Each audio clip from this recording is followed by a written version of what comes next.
係咪好特別咧？呢個咁嘅組合係今日係發生咩事？你做啲咩咧？嗱，咁就嗱，我相信咧，大家咧可能就睇我同埋阿朗嘅一啲拍片啊、拍 reels 啊，就拍得多啦。或者以前 YouTube 有時其實我好早期都已經揾佢啦。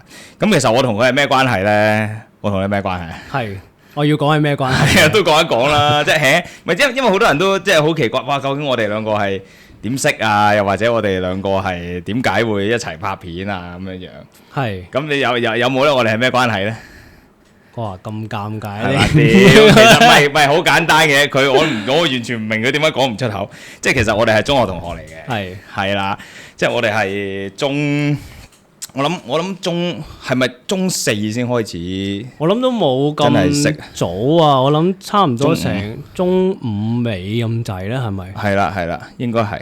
跟住就主要我諗應該係打籃球啦。係啦，校隊啊嘛。校隊啦。因為點解咧？因為我哋係出嚟同一間中學，但係我哋係冇同個班嘅。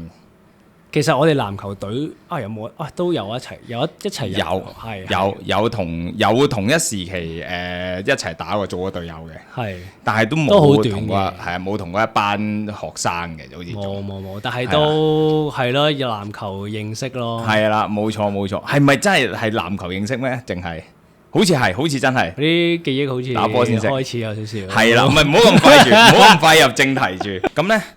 即係啦，我相信我哋應該淨係打籃球隊嗰陣時開始認識啦，因為本身其實真係冇乜交集嘅。係。咁但係去到中六、中七，我哋都有讀上去嘅，我記得。係。我重讀咗啦，你就繼續升上去啦，但係你都係冇讀。我都係搏一搏嘅啫，我冇讀埋佢嘅。係。你就有讀嘅，咁我記得我哋真真正正開始深交啲咧，應該係中六。但係我真係唔係好記得點樣，因為好似你話齋，我哋又唔係同班啦，籃球隊又好短時間，其實我唔知點解會深交咗，完全唔記得咗，有乜解救會深交嘅咧？打都打得好短啫嘛，中五勁短時間好短，跟住你都冇讀落去咁樣啦。冇啊，我去到中七冇，因為我中七就投考咗我哋偉大嘅政府部門嘅紀律部隊。係啊，同埋你一段時間都冇乜點打啦，好似即係好短啊，即係練波又練得唔係好多嘅啫嘛。係，所以我真係唔係好記得點解我哋無啦啦。唔係練，我記得練波都多嘅。我記得嗰陣時應該係中五、中六，跟住一齊係打學界嘅。係啊，好清楚記得，一定係打學界嘅。係，但係都一屆度啫嘛，我哋一齊打咗大約一屆咯。因為你嗰陣時升咗中唔係你中五，因為你仲喺學校啊嘛。我記得啦，我記得點解啦，我記得個理由啦。因為你嗰陣時就係因為重讀。咁跟住我哋通常咧，我哋喺個中學入邊咧，就一定係 group 翻大家都認識係嗰個時期嘅學生，去到比較多啲接觸交流嘅。跟住一齊食飯咁樣，就約嗰班一齊食飯。係，跟住就係嗰幾個咯，都係得。嗱，開始進入創造記憶嘅環節啦。係有少少嘅，但係我哋都未講住，講多少少我哋嘅嘢先。咁跟住就係應該係咁樣深交啲啦。加上跟住嗰陣時，你又有個 ex 啊，講唔講得？講唔講得？唔好講。你都開始創造記憶啦。唔係，咁啱係 common friend 啊嘛，咁所以就更加係 connect 咗嘅。我覺得係啦，呢段可以中學嚟嘅，係可以 cut 咗佢嘅。OK 嗱，笑到好咩？我嘟咗啊，嘟，係啊。咁所以更加深交啦，咁樣。咁跟住出到嚟做嘢就。係咪咧？出嚟做嘢係 keep 住打波咯，我淨係記得。其實你都好少打啦，出嚟做嘢之後都好少啊，你都少打波啊，其實。係咯。仲有。係點解？仲有偉大嘅耶穌，我哋嗰陣時唔係。係。仲有偉大嘅耶穌，除咗我哋偉大。我哋一齊。我哋一齊去，因為籃球而信耶穌，係咪？你有份噶嘛？有份。跟住我哋一齊打嗰隊波。嗱，你有冇翻教？我唔係好記得。有打一排，但係有嗰隊波一齊打咁樣。係啦，所以就繼續打。係，但係我諗緊啦，喂，突然間手係因為主，係因為主，先至有一段友誼，即係我覺得主係偉大。哇！真係偉大，真係偉大。喂，我真係咯，突然間講起，我先至真係發覺醒唔起。我哋點解突然間會老友到咁緊要？係我諗應該係我諗最多，我諗食飯都唔係多，係真係煮啊，真係煮，係嗰個恩典啊。OK 啊，咁感恩啦。係，但係點解我哋keep 住提住記憶呢樣嘢咧？好緊要，因為我哋今晚就係想講記憶，即係呢個節目係乜嘢嚟嘅咧？我先講一樣嘢先。呢個節目咧我哋嘅節目名就係叫做乜都噏。乜都噏，乜都噏咧有好多重意義嘅。第一重意義咧就係乜嘢都講啦。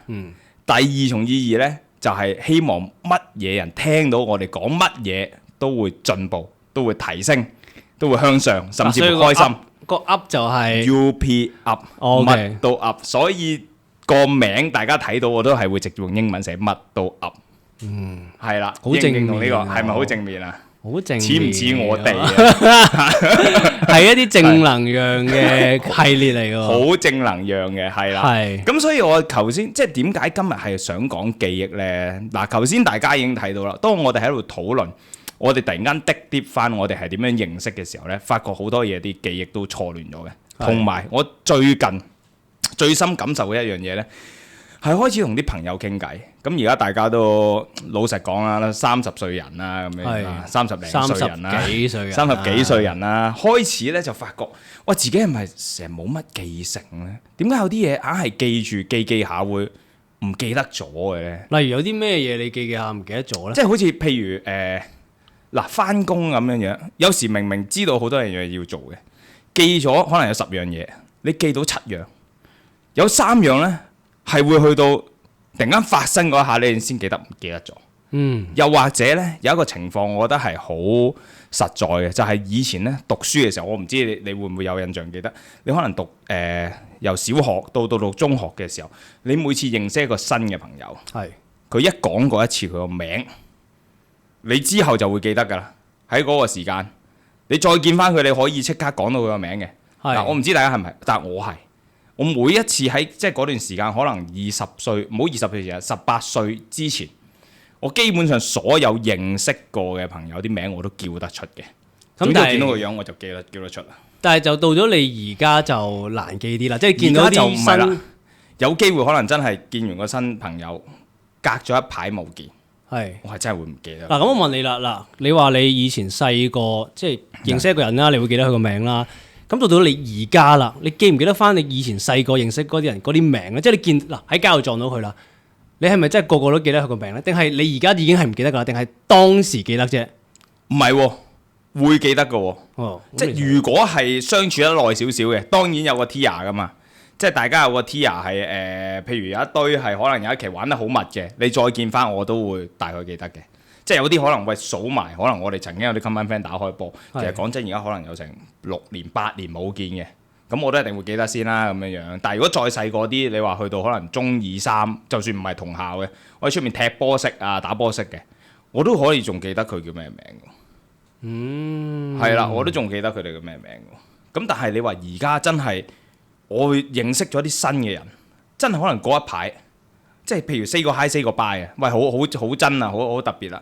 譬如我落個 club 咁樣樣，即係以前啦，仲會嘅時候啦，絕對唔係而家冇做呢啲嘢啊，係啊冇做呢啲嘢啊，要瞓覺，肌肉佬係要瞓覺啊，戴晒頭盔，黐線冇。咁跟住咧，即係可能早幾年咁樣樣，你都會覺得，哇！我打個招呼傾完，我見翻我唔記得佢咩名，冇俾酒精影響添，因為都未醉，就已經打招呼啦，都唔記得。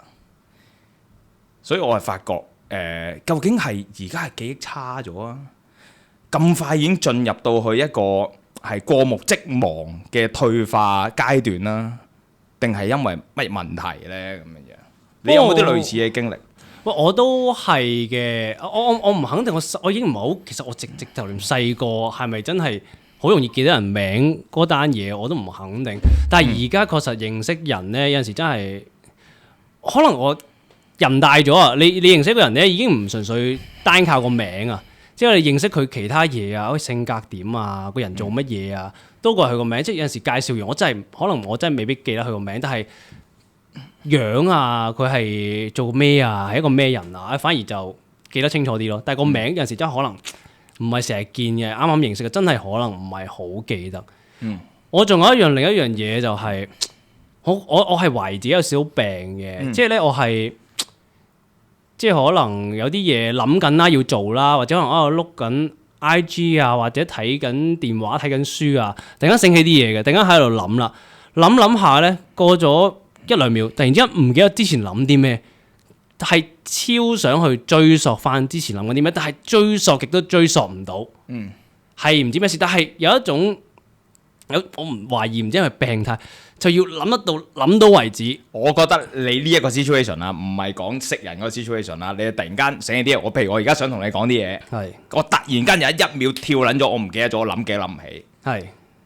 細個都有嘅，唔係而家先有嘅。但係我以前咧唔會好努力去追溯翻嘅，但我而家係一種病態嘅追溯，諗下好想諗，仲要係嗰個頻率係好密嘅，係成日都會發生嘅。即係以前有少少懷疑自己係咪有啲咩思想強迫症啊，要強迫自己諗翻起之前諗啲咩啊，係成日都發生。但係以前冇咁要歇斯底里去追溯翻，但係而家係成日都會發生。即係睇下書，諗緊啲嘢，跟住突然間跳咗，唔記得咗，可能或者睇緊已經認真翻落本書，即係要諗翻起之前諗緊啲咩，係勁辛苦諗嘅都諗唔到。咁但係最終有冇諗得翻？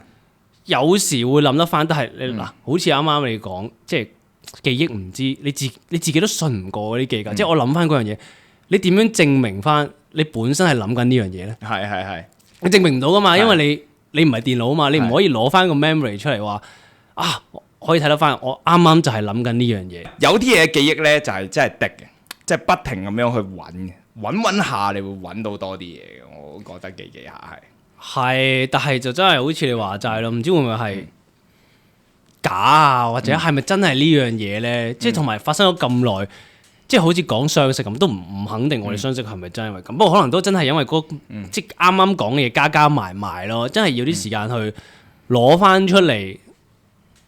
即係從一啲長期記憶攞翻出嚟，先至會係咪真係咁咧？而且你要知啦，即係記憶呢樣嘢有時真係都會係假噶嘛。但係我就好想分享一個諗法咧，即係譬如我哋講咗咁耐啊，講咗咁耐話，喂，究竟記憶點解我哋近排會可能記啲嘢差咗啊，或者記唔到咁多嘢啊？究竟係咪因為我哋嘅腦退化咗咧？係咪已經進入退化階段咧？定係因為以前啲記憶真係特別勁咧？其實我好想分享一個想法咧，就係其實我哋係冇退步過，我哋嘅腦係未去到退步嘅階段嘅，係 keep 得住嘅。但係個原因係乜嘢咧？個原因係因為我哋個腦 function 要處理嘅嘢已經比起我哋細個嘅時候更加多，更加巨量嘅資訊。點解我咁講咧？因為以前好似我頭先咁講啦，我話我一認識一個新嘅朋友。我可能會同佢踢波，我每個禮拜都同佢踢一次，我已經好記得佢個名，每一次去到邊我都會記得。原因係點解？因為我細個根本冇咁多嘢諗，我每日淨係諗我要玩，我要去同邊個踢波，我翻屋企我要做啲乜嘢，最多可能做本功課，抄下功課，做下功課，考下試，或者可以咁講啦。但係都有讀嘅，只要至少升到學，至少升到學。但係你真係唔係，但係你真係冇咁多嘅諗法，咁多嘅顧慮。至少我唔使受，即係唔係屋企唔係有錢，但係你唔會受錢，因為你冇咁多追求。你淨係追求同點樣同啲朋友玩啊、friend 啊，或者同屋企人去邊啊咁樣啫，最多都係。咁根本就冇咁多要處理嘅嘢喺個腦度要 function。總之我一記得我就記得咯，我淨係記得點樣同我要相處嘅人相處咯，或者我記得啲嘢要擺喺邊啦。我最記得另一個最勁嘅嘢就係我記電話號碼好勁。以前邊有智能電話嘅啫？點會 set 低晒啲電話 number 嘅啫？揾電話簿寫嘅啫嘛，電話簿嗰度唔撚使睇。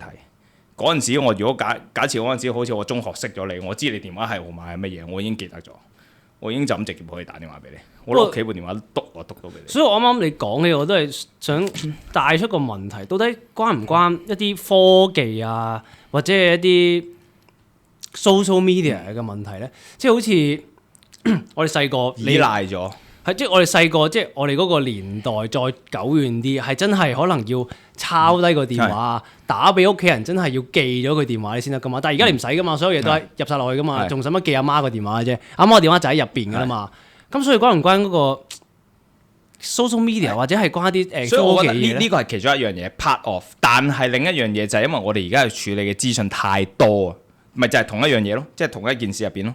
我哋每日都會有幾多資訊不停咁湧入到我嘅腦袋，我哋每一日會睇幾多條片，即係睇幾多條 IG views 啊，或者我哋會睇咗幾多個戲啊，睇咗幾多唔同嘅嘢。點解以前可能記周星馳嘅戲會記得咁勁嘅？而家可能而家睇一套戲，可能有好多橋段會唔記得啊，又或者可能我認識個人傾咗幾個偈，我唔記得，因為我太多嘢要 function 啦。我可能公司有成10樣、20樣、30樣嘢要去記。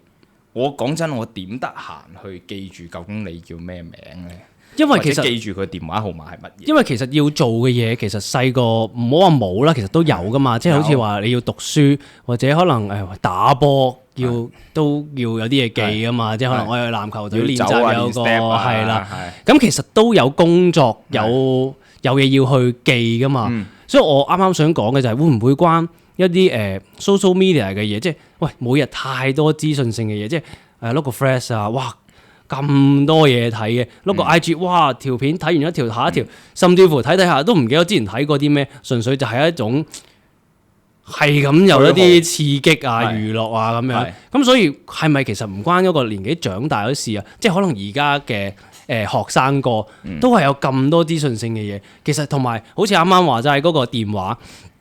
啲嘢都唔需要記咯，會唔會唔係一個人嘅退化，而係成個環境嘅，成個人類已經係依賴咗落去，開始唔用記憶，係成個人類嘅有啲退化，因為我已經唔再需要用自己腦袋去記嘢啦，有好多嘢有科技幫你記啦。哇！跟住你好似即係你而家都好容易，即係將啲嘢就孖落個電話度。你以前會孖落本簿度，或者有時我懶嘅，我孖落本簿度，我自己記嘅。咁你一定係要逼自己記到嘢噶嘛。咁但係而家咩都可以 mark 低晒，你就會依賴，咁你就唔會再用自己個腦去記咯。咁你久而久之，你都少咗用咯。自然嗰樣嘢就唔係關於你年紀長大而退化，係因為你唔用嗰樣嘢啦。咁你咪開始唔需要啊，或者就依賴咗咯。哇！我絕對認同呢個 point， 因為我本身你提出呢個 point 嘅時候呢，我係未諗到話係因為工具嘅依賴，而係我諗好多嘅係可能精神層面，究竟我日常生活有幾多壓力，又或者我會唔會有啲比較內在嘅精神虛耗，係啦，咁樣所以令到我呢會不停咁可能思考到吾日三省吾身。即係以前呢個嘢好正面嘅，即係每個人都會諗下，究竟我要反省下今日我做咗啲咩做得唔好啊！但係而家你發覺呢，即係大趨勢，好多人就話俾你聽，其實好抗拒咁樣做，唔好太過不停虛耗，因為你不停虛耗呢個思維呢，係咁喺度諗自己做錯啲咩，做得唔好咩呢，其實你就冇咗精神同時間去記住一啲應該要記住嘅嘢，咁樣係搞到你個腦好爆炸嘅。即係我本身我嘅諗法，呢個係其中一個令到其實點解會開始記唔到嘢呢？係因為太大壓力，太多虛耗。咁但係如果你而家係話係關呢個科技事咧，我係絕對認同。唔係，我覺得你呢個都有機會係嘅，因為其實而家唔知你我覺得普遍個社會都感覺上係越嚟越壓抑世界嘅眼光、社會嘅目光，同埋你又太多每日太多資訊吸收啊，啲即係可能好負面嘅嘢啊，或者係大家都。即係可能我唔肯定關唔關科技嗰種轉變事啦，即係一啲抑壓嘅嘢啊，或者一啲負面嘅嘢都係容易啲去接收到，我唔肯定啦呢啲，咁都會令到成個周邊氣氛都係唔係咁美好啊！即係好似喂你開個social media， 跟住你基本上你碌落啲留言度8-9成都係負面，即係你唔會話哇呢個嘢好犀利，即係佢讚完你呢個嘢好犀利啊，但係你一定係唔好八卦睇下啲留言噶啦，啲留言就會開始踩噶啦，即係哇嗰個明星好肥啊咁樣，哇點做明星啊，即係啲阿姨先中意嗱呢啲啊咁樣，永遠都係一路踩，即係因為即係都有人講即係正面嗰啲其實通常就 like 咗就算噶啦，唔會特別留言啦，通常留得就主要係 haters 啊，或者係一啲好多負面嘢，比較大聲啊係。咁就有啲籠罩咗，但係我覺得除咗呢樣你講嘅即係情緒上嘅壓力之外，我覺得都好大主因係會唔會係嗰個科技進步令到人即係唔再需要即係以前寫嘢，你寫嘢係有助你記憶噶嘛？即係我溫書，你一定係 mark 低，咁你一嚟你寫有個 muscle memory，你記得即係個筆畫係點啊，寫落去。你而家有幾可攞隻手寫字咁樣，你已經係好少。所以我覺得呢樣嘢即係，所以我話唔係一個年紀長大，即係可能而家嘅學生哥，即係其實佢都要記，有溫書有壓力。考試有壓力，或者家庭佢都有壓力，或者就可能佢哋都會返 part time 都有工作壓力，咁可能少啲啦。但係其實佢哋都有，咁但係個記憶會唔會佢哋都開始衰退緊咧？我唔肯定呢樣嘢。嗱，我明嘅，我想 clarify 翻，即係清楚咁展述翻我少少我嘅諗法先。咁頭先我就係話壓力啊、精神內耗啊，同埋你講嘅科技啊幾樣嘢啦。其實我會理解翻咧，係其實由以前嘅年代到而家咧，其實都一樣係每個人伴隨住成長係會有佢壓力。同埋都未必比而家少嘅，可能各樣都係嘅。咁但係咧，當壓力嘅時候咧，其實往往我覺得係年紀階段會比較影響得深，即係你越大個，你要關注嘅嘢越多啦。但係你講嘅嘢咧，係關乎緊呢個世代嘅每一個年齡嘅人。係。咁所以而家咧就係大整體嘅趨勢，令到人嘅記憶或者記性受到影響，而唔係我去到一開始推出嚟嘅嗰一段話係隨住年紀上升而影響記性，就係兩樣嘢咯。係啊，我明啊，所以因為始終我哋都係有少少即係我哋有咁啱咧，即係我哋10零歲讀書嘅時候係冇咁多呢啲嘢噶嘛，仲用緊嗰啲ICQ 啊、MSN 啊，都係仲要係好起初，即係你碌你都唔會，都未到 Facebook 啊，中學嘅時候。咁其實好少呢啲嘢噶嘛，所以就真係不妨試下，即係話一話俾我哋知，到底而家讀緊書嘅，其實會唔會都覺得自己啲記憶力唔係咁好咧？又或者即係好似我哋呢啲咁嘅年紀嘅人，有冇個感覺就係細個好記憶力好好，所以就不妨留言話俾你知，到底我哋好似我哋而家呢啲咁上下，即係又真係橫跨咗，即係細個讀書嘅時候冇咁多 social media，反而而家大個我哋呢個年紀啦，中間夾雜咗，即係出嚟做嘢同埋未做嘢之間有一啲咁爆發性嘅科技啊 social media 嘅出現，會唔會其實係關呢啲事影響咗我哋嘅記憶，而唔係即係因為始終我哋30幾歲都未至於去到腦退化嗰個階段啦。咁會唔會其實係因為呢樣嘢，而唔係因為當然都好似有你咁樣講，係可能係關於壓力啊，要記好多嘢，好多嘢要處理啊，甚至好似你咁樣啦，日理萬機啊，好多生意要處理啊，好多學生要處理，我梗係犀利啦，又要做 social media，冇錯啦，梗係啦。咁所以會唔會就係因為呢樣嘢令到你好難嘅？因為我自己其實我又唔太覺得我自己記憶力差得好犀利嘅，咁當然有時細個嘅嘢點都會唔記得啦，因為始終你啲嘢即係有睇過 Inside 我都知啦，即係嗰啲記憶擺咗喺一啲即係啲長期記憶擺低咗好耐，你唔去諗唔去記，始終佢會睇 Inside 咁，佢會甩色噶嘛，咁啊冇咗，咁你自然難記翻㗎啦，因為擺得太耐啊嘛，好正常啦。咁但係會唔會係唔關呢樣嘢事，係關其他原因事咧？我又真係我自己又唔覺得我最近嘅嘢好差，因為我自己都間唔中會做下啲演員角色啦，咁都要記劇本啦。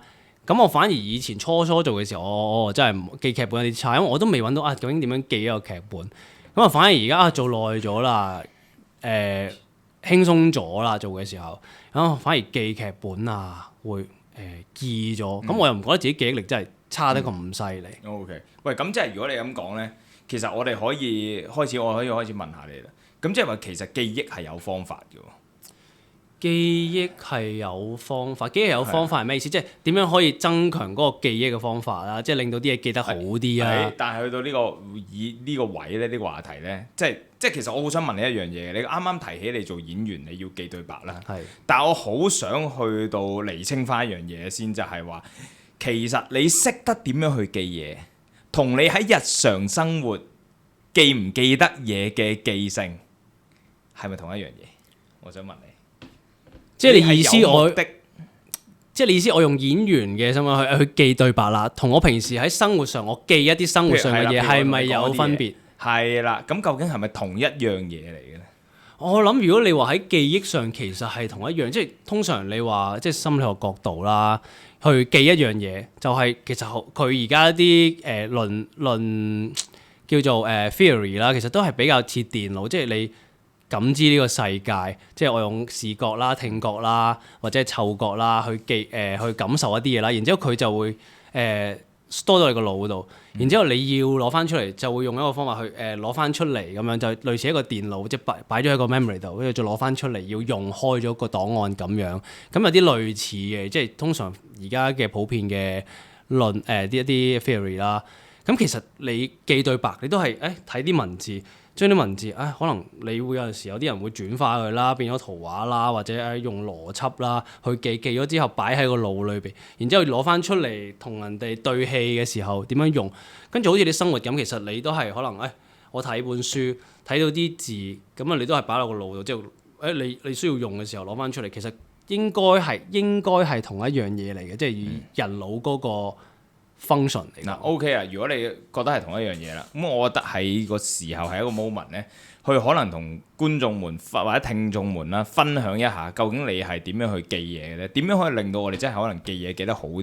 例如你做演員嘅，你要記成個舞台劇，可能個幾兩個鐘嘅對白，或者你去拍嘢，你都會想 NG 少啲啊！你點樣去記熟你要記嘅對白？因為坊間有好多講法嘅，我亦都睇到好多唔同嘅書去研究過下啦。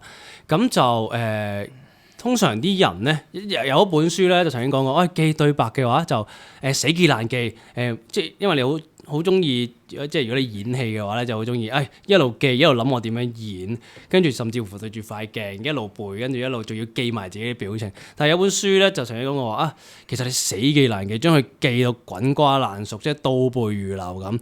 咁所有做戲嘅嘢咧就交翻喺做戲嗰時做啦。咁又曾經都有老師教過啦，其中一個方法就係記啲邏輯，即係例如我同你對話緊，即係啲對白係我同你對話緊啊。咁上一句係你問我食飯未啊？咁下一句我梗係答問題，答你幾時食飯㗎啦。咁當然可能你睇周星馳嗰啲，佢未必答你幾時食飯嘅，可能佢會答第二樣嘢，即係可能我而家要去瞓覺咁樣。即係你呢啲咁跳嘅嘢，咁難有邏輯嘅嘢，咁當然啦，裏邊其實佢咁跳咁冇邏輯，裏邊其實都有一種邏輯喺度，咁就會用邏輯去記。咁通常我諗主要係呢兩種大。咁你係點記？你係用邏輯啊，定係死記硬背？我自己係兩樣都一齊用嘅，即係我會點都要死記硬背咗啲，跟住因為始終有啲位可能真係冇邏輯㗎嘛，甚至可能係你自己一個人講嘅，即係你冇對手嘅，就有好多時你都真係冇辦法你用死記硬背，甚至乎我哋可能成日有啲 casting 機會啊，好短時間，即係你而家要去。一陣間要 casting 啦，佢啱啱先 send 個劇本俾你，即係你都已經揾唔切個邏輯，你真係逼住要死記啊咁。但係我都會之後有時間有空間嘅，我都會盡量使用邏輯，因為我自己覺得做嘅時候會可以有一種生活感多啲嘅，靠嗰個邏輯，因為你好多時講嘢對答都係有一種邏輯喺度啊嘛。啱。嗱，我即係聽你咁講啦，我自己想分享嘅咧，就係譬如我自己讀書嘅時候嘅事啦。咁我覺得咧，呢個香港嘅即係以前我哋係9年免費教育啊嘛。係。咁9年免費教育為我哋提供咗嘅咧，就係填鴨式教育，就教曉咗我哋死記硬背。我覺得以前就不停咧，因為你係讀理科，我係讀文科嘅，咁我係要讀中史、讀歷史嘅，我必須要死記硬背嘅。我覺得以前再僆仔啲嗰陣時咧，就係話我唔使諗咁多嘢，記性好啲嘅時候咧，我真係可以成篇課文咧背鬼咗佢，跟住照板煮碗咧考嗰陣時，全部掠翻晒出嚟，我就攞到好高分㗎啦。咁但係我覺得呢條橋越嚟越唔 work 咧，就係我要記嘅嘢越嚟越多，即係背嗰啲嘢啦。其實根本上你點會背得晒咁 Q 多嘅嘢落去個腦袋度，跟住噏翻晒出嚟？當然有啲人可以咁樣做。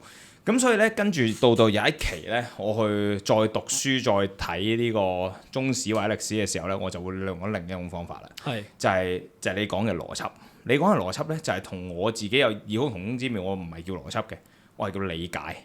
我就算係讀中史都好，我要理解咗究竟佢件事係點解會發生，佢晏晝點解會做啲乜嘢。跟住佢有咩原因，有咩目的動機，咁樣令到嗰個朝代咁樣發展。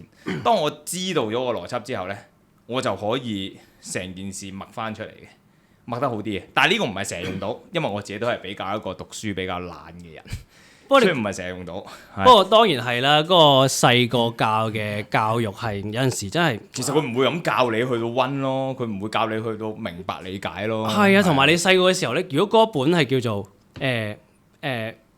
做教科書，你就自然一見到教科書咧，你就覺得好冇趣味啊！我就要死記咗佢，關我咩事啊？我都唔中意。但係我細個即係可能我都會我要讀歷史噶嘛，即係你未分班未文科理科，你都要仲要讀歷史噶嘛。咁其實而家大個睇翻嗰啲故事，其實好有趣喎。即係我而家都會間唔中睇下啲歷史啦，即係二戰啊、西史啊咁樣，呢啲都會睇下啦。咁其實而家睇，我覺除咗你講嗰個邏輯之外咧，其實嗰樣嘢好生動有趣喎，即係講緊，喂，希特拉啊嗰陣時講咗啲乜嘢啊，即係佢對住啲猶太人做咗啲乜嘢啊，即係其實係好似睇緊套電影咁樣㗎。嗰陣時細個咪要睇黃毓民嗰套《歷史幾郎》都有咯，佢嗰陣時有個節目喺有線㗎，叫《歷史幾郎》都有。你真係睇完之後咧，你真係唔知點解識咗嘅。咁所以就我覺得除咗邏輯之外係。其實嗰樣嘢係幾有趣，係有好似喺你個腦度有一套電影，有一套想像，你喺度睇緊，到底當時發生啲咩咧？希特拉到時係嗰時嗰個手勢係點樣啊？佢點樣去調教佢啲軍隊啊？點樣去捉一啲人去到集中營啊？你細個記就一定係將啲文字塞落個腦度，但係你而家其實係你有個圖畫，有個故事，成套電影好似喺個腦度 run， 跟住。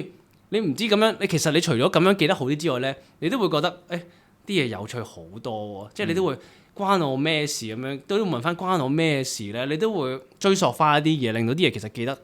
即係就算唔係記得好啲都開心啲咯。所以點解你睇一套電影你會記得個電影嘅內容係乜？但係你睇一本教科書你會唔記得，因為你好有興趣想了解緊佢成套戲係講乜嘢，咁你會記得啦。即係如果你而家考我喂原子彈係點做出嚟，我睇完我本海默我識答你啦，我成套嘢寫翻晒。咁犀利係啦，因為真係好有趣啊嘛！我睇咗2次我自己都係啦，咁你就會好想講出究竟係咩事？奧本海默同愛因斯坦啊，同埋嗰個即係個委員會嗰個會長咁有咩關係啊？咁樣又可以寫到出嚟啦。咁我覺得呢個就係理解咯，呢個就係理解你對件事有趣咯。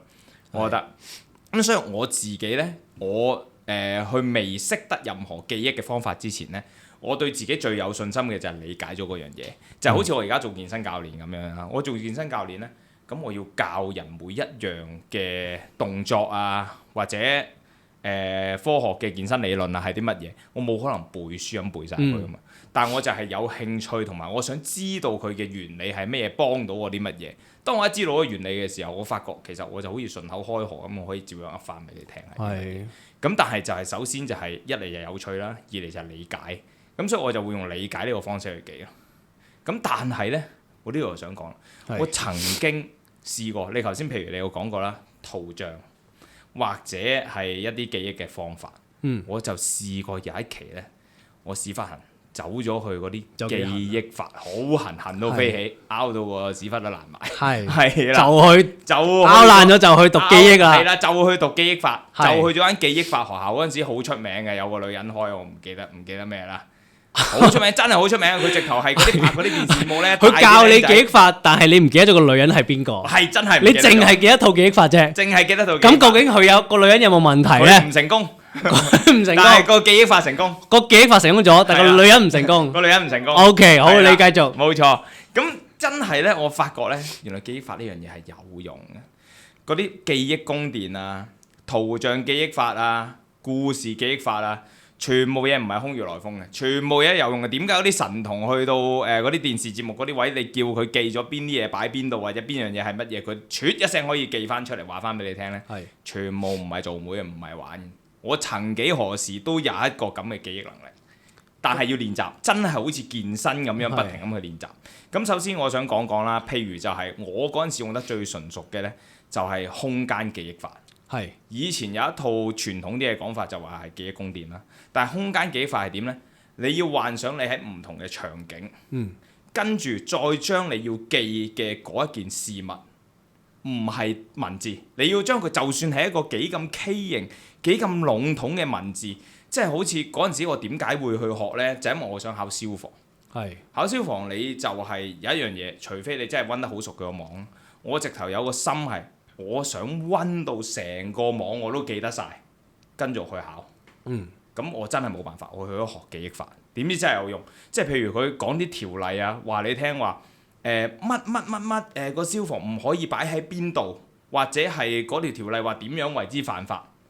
犯法兩個字，你點樣記犯法呢兩個字啊？雖然好簡單啫，但係有樣嘢你係可能要記。我犯法我就係咁諗，一碗飯加堆頭髮就擺咗喺某一個位嗰度。咁似而家啲人用嗰啲 emoji 咁樣就冇錯exactly。但係你就係將譬如我呢個空間，我就係要諗嗱，我而家我呢度有張台，我就將嗰碗飯同頭髮擺咗喺張台度。跟住我每一次我一記起佢要問我個問題，我即刻揾翻呢間房先，因為我已經擺好咗呢間房就係講嗰一堆嘢，佢問我個問題，我就即刻入嚟睇下邊個位嗰樣嘢係似嘅，一揾攞翻出嚟就答到個問題。嗰陣時係點樣癲法呢？點樣去練習呢樣嘢呢？就係要嗱，你首先練幾樣嘢，第一樣嘢你就係要識得將文字變成玩法，猜猜畫畫。你咪好即係同啲 friend 玩猜猜畫畫嘅，你一定要識得玩猜猜畫畫先，將文字變成猜猜畫畫，就變成啲圖畫或者係 emoji。係啦 emoji 或者係圖畫或者係一嚿嘢咁樣樣。跟住呢，你就要開始儲你嘅空間。你個空間係點咧？係真係要儲㗎。你一個腦點樣憑空想像一個記憶宮殿出嚟啫？你點樣去想像而家有個平面圖？我間房喺嗰面，我個皇宮，我嗰個客廳喺中間，你冇可能憑空想像嘅。我冇咁高想像力先啦。首先，我點做呢？我走去行郊野公園，我去行山，落街揾公園行，揾唔同嘅地方。每去一個地方，我攞嗰陣時係冇即係冇咁多智能電話。我攞住我部嗰啲電子數碼相機，我走去每一個地方影低幅相，影到好清晰，要每一個角落都好清晰，每一個位置係有一個屬於嗰個位置一個擺設。影完之後呢，我係影咗過百幅相，過百幅相呢，就係過百間房對我嚟講。之後呢，我就會翻屋企呢，做一個搜集，唔係做一個整理。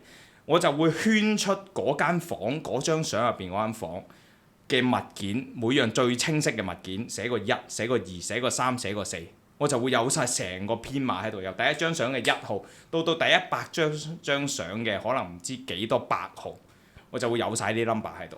跟住每一個 number 呢，我就會再將我要記嗰啲嘢呢，成篇文字每一個 point 將佢變成 emoji， 變成嗰嚿嘢之後抌落去。我話你聽，嗰期我個腦就好似一個電腦咁樣，唔好超級電腦先，一個電腦咁樣。普通電腦，我要開咩 file？ 就喺嗰度攞一翻出嚟。嗰陣時我係癲到點呢？當然我最終係有原因令到我考唔到呢個消防啦。咁但係呢，我記得呢。嗰陣時我係處於一個唔係幾老禮嘅狀態嘅，去考消防嘅時候。總之嗰班考官係對我印象唔好嘅，所以不停咁樣出一啲極度刁難嘅問題去問我。就係呢，即係因為我唔知以前如果大家有試過考紀律部隊啦，佢如果覺得你順眼，覺得你係 OK 嘅話呢，佢會俾一啲好容易嘅問題，係啦，話你可能靚仔啲都會啦，係啦咁樣樣。咁佢就俾啲好容易嘅問題你，即係一啲好片面啊，即係可能叫你噏過嗰啲價值觀啊出嚟啊，咁樣樣都俾你過嘅。但我唔係，佢問到好啲，問到可能唔知架邊度有架消防船擺咗喺邊度，架消防船入邊邊個位有啲乜嘢都問埋你，咁樣問我嘅。但係唔好意思，我冇一題唔識，全部答到。因為我有成間房喺度，成間房就係你成個網頁由第一版去到最尾一版，全部我都有晒。所以你嗰百幾張相就係幫助你，即係例如你啱啱講嗰啲犯法 emoji，就係一張相就記一個 concept，或者係嗰個犯法一張相就記嗰一個 topic 嘅嘢。係啦，或者我咁樣講，佢有幾多個區分，佢有幾多個區分，佢有幾多個架，有幾多架船咁樣樣，我就會用一幅相。呢幅相就係幾多個區分，幾多架船有晒喺入邊。哇！咁個中間嗰個係點樣轉換咧？即係例如我影一個公園啊，個公園咧有個垃圾桶嘅，咁我要攞呢一張相去記一條，你當係消防條例咁樣，咁就影嗰張，你係要揾到嗰張相同嗰條消防條例有個關係先至擺落去啊？定話都唔使嘅？我有嗰張相，有個垃圾桶，嗰張相咧，我擺邊條例落去都得嘅，咁樣咧？定係我一定要嗰張相話好似個唔需要，我有嗰張相就係一個空間，我抌咩落去就抌咩。抌咩落去都得。抌咩落去都得。哇！好難想像嗰個係點轉換。點樣轉換？即係譬如我頭先講話犯法呢兩個字係一碗飯有一個頭髮啦，你就要即刻諗落。如果你頭先係講垃圾桶嘅話咧，你可以諗到佢好恐怖啊！你可以諗個恐怖嘢又得，或者可以諗得意嘢又得。你個垃圾桶啊嘛，我就有啲頭髮喺個垃圾桶度，喺個垃圾桶口度飛出嚟搭住咗，跟住有碗飯擺喺上面。其實你會好深刻㗎，個印象係，哇！屌你咩咁得人驚嘅仆街！咁你一諗到一去到嗰個位，你揾翻我幅相，因為點解呢？你會記住咗啊嘛。譬如佢問呢個問題係關於我呢條問題嘅呢個 topic 入邊嘅，佢一講我已經記得係呢幅相入邊嘅嘢啦。咁我要即刻入幅相入邊揾咯喎，即刻就已經見到個垃圾桶咯喎。OK， 我答你。即係所以嗰張相咧本身唔使同呢條條例有關係嘅，但係我就要用一個方法令到呢張相同嗰條條例做到個關係，即係例如好似你講咁，哇！一碗飯同嗰啲頭髮就想像啊，如果裏邊有垃圾桶，就係同嗰樣嘢點樣做一個故事就係。係啦，冇錯，所以你重點嘅係在於你可以講點樣去轉換嗰件事，點樣去擺落去，但係我覺得重點係你究竟有幾多間房喺手。我應該早少少請教你呢樣嘢，因為其實我以前其實我覺得不嬲我啲記憶都唔太好嘅，所以我初真係去做演戲咁樣咧，其實我記憶勁差。跟住其實我試過以前啦，我做過空少啦，咁因為空少咧呢個職業咧係好得意嘅，你每次翻工之前咧，你都要答問題嘅，答一啲關於類似你講嗰啲消防條例咁嘅嘢，我哋就要答一啲關於飛機安全嘅嘢，即係例如佢會問呢一架波音啊，佢裏邊究竟前邊啊、中間啊、後邊啊，即係可能佢突然間問你最前有幾多個滅火筒，或者最前喺機師門口隔離嗰個櫃桶裏邊有啲乜嘢喺度，咁我哋每一次咧翻到去咧一定要答呢個問題。答到先可以去翻工，咁永遠我最驚就係呢樣嘢，因為我記憶好差，而且我當然唔會每一次翻工之前都温一次先至去翻啦。咁我過幾日要翻一次工，我每次都温，咁我好唔得閒。咁我就成日都唔記得。我曾經試過一次翻去答一條問題，咁我哋係喺個眾目睽睽嘅地方度答啦，咁你唔可以亂咁即係出貓咁樣啦。咁我就真係答。因為我哋有3次機會嘅，嗰日好早，即係朝頭早10點機咗，咁啊6、7、8點要翻到啦。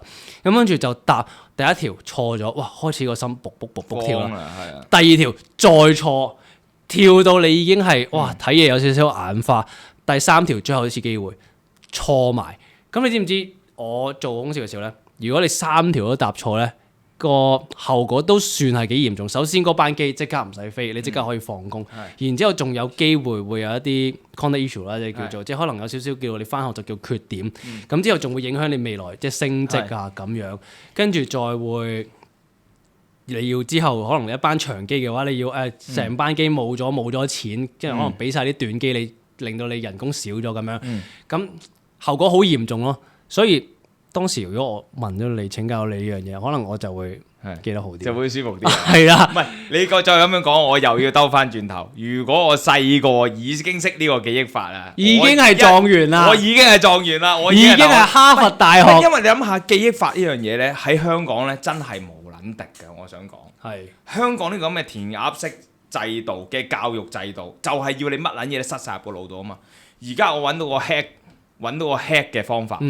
我就係用記憶法，我根本都唔使嘥我咁多腦嘅心機或者腦嘅力量，我只係需要預備好我嘅房間，預備好我要嘅策略，跟住我所有嘢塞晒入去。嗱，有啲人可能會質疑啦，就係話：喂，你記晒咁又點啫？你都唔明嗰樣嘢，你點樣做翻出嚟啫？你定係得個記字啫嘛？咁啊點啊？錯，唔好意思喎。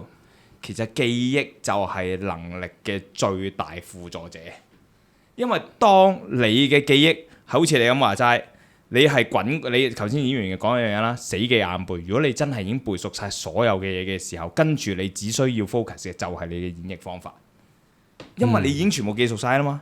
咁我喺入邊只需要攞翻一啲嘢出嚟，我照做，其實我係識咗噶啦已經。當我記得之後，我就已經識咗，你明唔明啊？我只需要再研究我點樣做得好啲，但係我記憶已經喺我腦海入邊。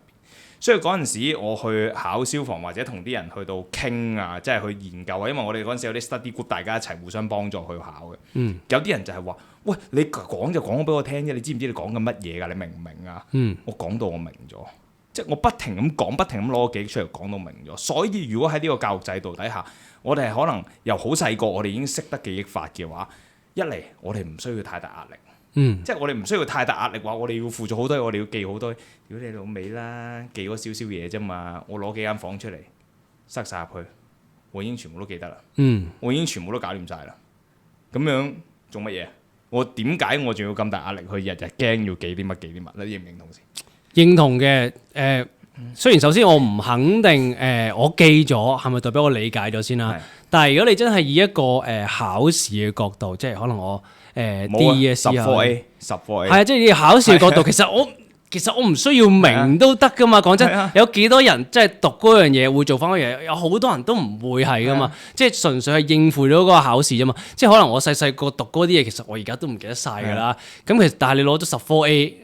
條路啊，可能唔同走法㗎咯。咁先唔講你係咪真係理解咗先啦？但我覺得都即係有一套咁嘅記憶方法係我想講考試核客咯，即係你就算去補習，人哋都係教你方法策略點樣去考好個試啫嘛。但係而家如果我係用咗記憶法嘅話，喂，我唔係 sell 啊，因為我都冇話過俾你聽我喺邊度報，我真係唔記得個女人係邊個。真係我真係唔記得，我真係唔記得咗。唔係，同埋我如果而家咁樣講個方法俾你聽咧，其實你自己去訓練自己去實行得㗎啦。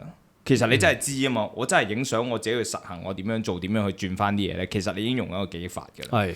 咁所以咧，你諗下，你如果已經變成一個龐大嘅資料庫嘅話，你有啲咩策略都好，我知道個策略係點，或者我唔知道個策略係點，我攞翻出嚟啫嘛，我寫翻落張紙度啫嘛。同埋我覺得你咁樣訓練咗之後，其實你都已經開始記嘢會好咗，即係你唔需要再靠影相啦。即係可能你行嗰個公園。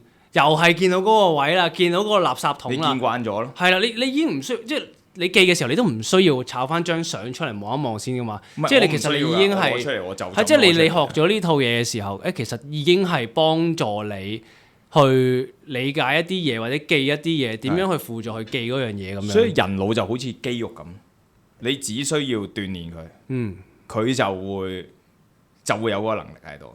我自己覺得，但係咪咁緊要呢？即係方法呢，我覺得睇你有冇需要用到，或者你有冇呢個興趣咯。因為其實佢中間嗰個鍛鍊過程都係辛苦嘅，我自己覺得。但因為嗰陣時我真係冇嘢做，即係無所事事。係啊，所以真係日日都喺度溫咁解嘅。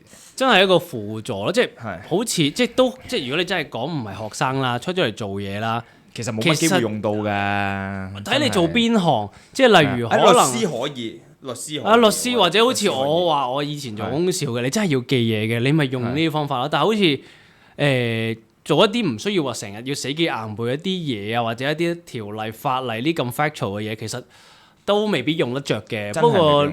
不過始終你鍛鍊到個記憶，咁就我諗點都有啲用處嘅。譬如我講下啦，有邊啲人啱用咧？學生一定啱用啦，老師一定啱用啦，律師啱用啦。即係總之好多嘢要記一大量嘅條文喺個腦度嘅，呢份紀律部隊都啱用啦。咁如果我做演員嘅時候要演一個律師咁得唔得咧？絕對係冇問題。咁如果做一個演員嘅時候要演一個消防嘅時候，演邊個都得啦，你到時。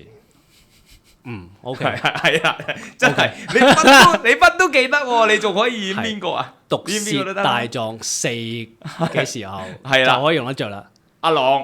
毒舌大狀4師爺阿朗，個師爺冇對白嘅，係冇對白嘅。OK， 你可以記埋人哋啲對白，就幫一幫阿子華。阿子華呢個係你留咗2粒字，就係犯法。係啦，冇錯，我就記住咗，擺咗喺嗰個位。OK， 好，係啦，到時我會幫阿子華。唔係咁，所以我覺得記憶其實係要訓練嘅，但係究竟去到今時今日嘅呢個 moment，仲有冇需要訓練記憶嘅空間？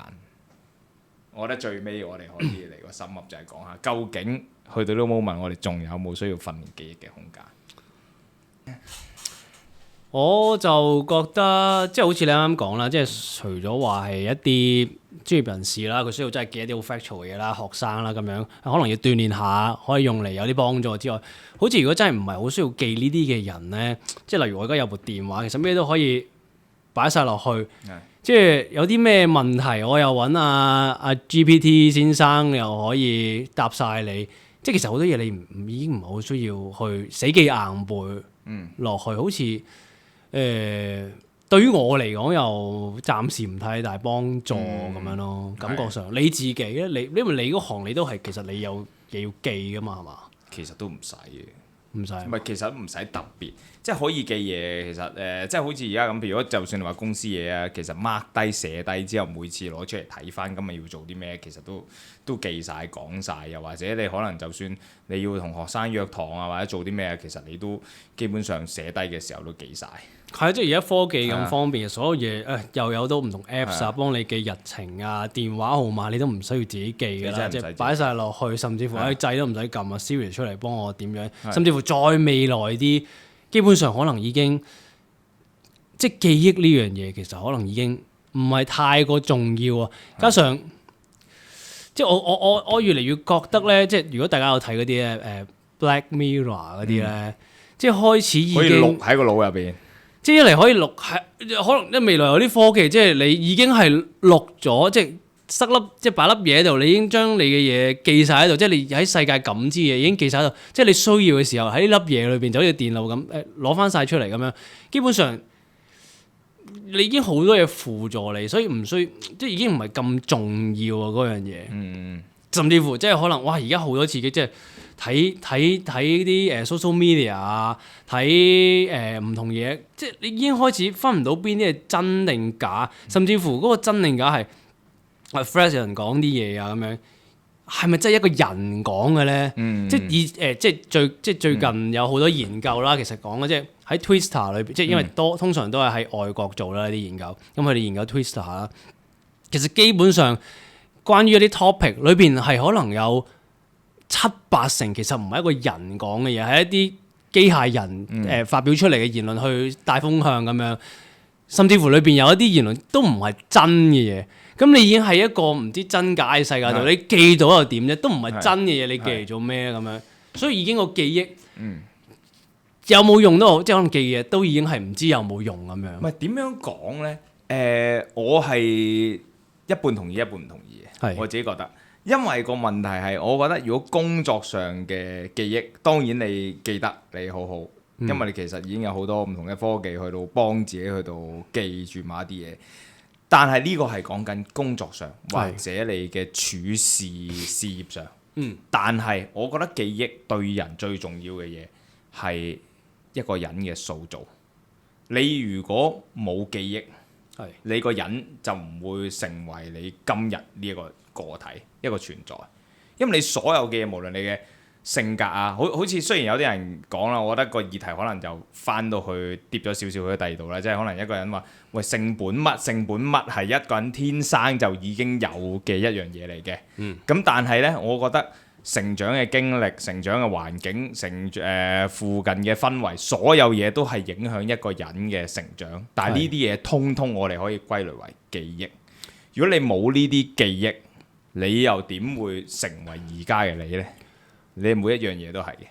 我明啊，所以我一下，我啱啱講嗰個即係記憶咁啊。我可能我自己係 focus 多啲喺。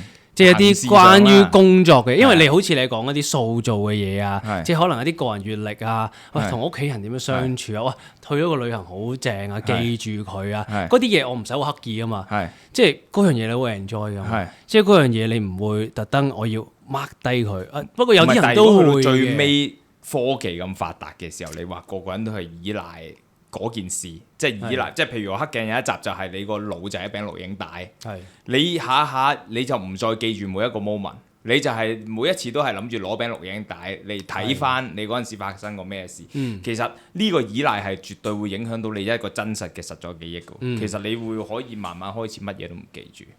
我過咗就算啦，我還唔有得睇翻。我每一次有得睇翻嘅時候，你就會嘥一個時間去特登睇翻嗰件事發生過咩，你會再去諗翻起。但係其實你會唔會真係去睇翻呢？因為喂講真啦，好多時我哋做拍片嘅，我拍完條片我記低咗嗰件事，但係其實我真係唔記得咗我嗰日拍咗啲乜嘢，我要特登睇翻我先知我拍咗啲乜嘢。係，因為我就係拍低咗啊嘛，呢樣就係影響我最深嘅。我知道我拍低咗，我做咩仲要記住佢呢？所以我係唔會回憶到嘅，我係會睇翻條片我先回憶到。但係我會唔會特登嘥呢廿幾分鐘去睇翻條片去記翻呢樣嘢呢？咁我唔會。但係你會唔會因為一啲時刻、一啲 moment 去到記住你嗰刻當下嘅嘢呢？我覺得呢個反而就係變得好緊要。當你依賴晒科技去到記呢樣嘢嘅時候，絕對會出現一個境況，就係你乜差嘢都唔記得。係啊。就唔係單單係工作上嘅嘢，我覺得再 deep 啲就係你乜差嘢都唔記得，就連你嘅享受 enjoy 嘅 moment 你都唔揾齊記得。所以我都認同個記憶係有珍貴之處嘅。咁但係即係啱啱再 clarify，即係可能我就純粹就係講一啲可能工作上嘅嘢，係咪真係咁重要咧？咁當然太過依賴科技嘅，其實都係一個唔好嘅。雖然佢好有用處，好幫到你，咁但係好似你講啊，真係咩都依賴晒佢啊，甚至乎我遲啲再勁啲啦，就好似 Black Mirror 咁啦，有粒嘢啦 store 晒裏邊，即係都真係好似你咁嘅講法，真係當下啲嘢冇咁珍惜啦，冇咁去享受啦，冇咁去活在當下，咩都靠晒嗰粒嘢咁樣，咁亦都係對你嘅生活係有影響嘅，係，即係好似最近啲人即係可能去睇，即係未去到粒嘢咁犀利啦，睇演唱會，睇一啲 show 咁樣，即係個個攞晒電話出嚟影，其實都冇 enjoy 當下嘅，就係冇 enjoy。其實你就喺呢一度有個氣氛，哇！啲喇叭好犀利，哇！對 band 好 live 嘅，但係就靠一部電話，你就喺度影睇緊個 mon。咁個 mon 你翻屋企都睇到啦，但你冇坐喺度，喂享受下，喂隔離個 friend 同你一齊睇，哇好興奮一齊，跟住係喂成個畫面廣闊咁多，就冇就嗰個。你而家明唔明啊？你而家明白科技係會影響當下經歷嘅記憶。係唔係 exactly 就係你講呢個演唱會，我覺得呢個例子非常之好，就係你個個人攞晒部機出嚟，你連你隔離嗰個企喺度嗰個人係咩情緒、咩狀態，甚至乎你隔離嗰個係咩人，你都唔記得咗。唔記得，淨係得翻個 mon 咯，即係翻到去你就睇翻個 mon 咯。隔離即係可能過咗幾年，嗰日邊個同我一齊睇嘅咧？咁樣都冇咗記憶。係啊，完全唔記得。成個環境係就得翻呢一格咯。係啊，所以我係絕對覺得科技係會連最珍貴嘅日常記憶都侵蝕埋。係啊，所以呢個係大家要好好反思嘅一個問題。我覺得係啦。有冇咩補充？今日大家我都冇啦，我都袋咗好多嘢落袋啦。係咪？我都袋咗好多嘢落袋，我都覺得係，真係乜都 up 嘅時候，真係乜都 up，乜都 up，真係。我覺得即係提升自己咯，即係其實喺呢個即係我有樣嘢想講，就係喺呢個科技橫行嘅時代咧，更加唔好放棄你本身作為一個人應有嘅能力。你係要並駕齊驅嘅。我自己覺得喺呢個科技橫行嘅年代，你要識得點樣好好去駕馭科技，令到你本身擁有嘅能力繼續再進化，而唔係放棄佢，去到即係真係你利用緊個科技咯，唔係個科技利用緊你咁樣咯。Exactly，係啊 ，exactly，係啊。有冇啲咩 motivation 嘢想同乜都 up 嘅聽眾講下？motivation 嘢梗係交俾你啦 ，motivation 教練。講完啦，講完就係講完㗎啦，講完㗎啦。咁今日就係咁多先啦，好嘛？係啦，就咁多先啦。嗱，如果大家下一次想聽啲咩嘅話，歡迎留言講下俾我哋聽，睇下我哋有咩 topic 可以同大家分享下咯。或者今日我哋講過啲乜嘢啊？你有冇記憶咧？係啦，你對係咪真係咁咧？即係我哋喂30零歲人，係咪都有咁嘅經歷？我都有喎，突然間中間唔記得嘢嘅，或者係我而家唔記得之前有記性，或者你而家呢個時候讀緊書嘅，我都認得我成日都唔記得嘢嘅喎，即係嗰本中史書我記都記唔到，都可以。有冇嘢幫到你咧？咁樣樣係啊，都可以講下，或者係啦，要學記憶法。因為你考試嗰陣時，你攞唔到個 ChatGPT 出嚟噶嘛，你攞唔到你 AI 出嚟噶嘛，你都係要自己答噶嘛，係咪先？既然你要出貓用 AI 啦，不如擺咗喺個腦度出貓咯。其實呢個絕對係出貓嚟嘅記法。你好似睇住本書 open book test 啫嘛，係咪先？你覺唔覺得有同一樣嘅功效先？跟住你又同翻嚟講話，喂，屌你呢個叫溫書喎，咪係咯，呢個叫溫書喎，出咩貓啫？出貓係攞本嘢你先到出貓啊嘛，你攞個腦出嚟唔係出貓啊！好撚似我哋睇過嗰條片，嗰兩個黑人，我諗到條好絕世嘅大橋，就係記憶法啊！先畫個記憶宮殿出嚟，佢哋就每日將嗰啲重要嘅記憶輸入我哋個腦入邊，自然咁輸入去。就好似出貓咁，每一日都係咁樣。到時你每一個答案都識答，個老師根本睇唔到我出貓，連我出咗貓佢都唔知。咁啊最勁啊！我發你呢啲叫溫書啊！好，今日係咁先，拜拜，再見。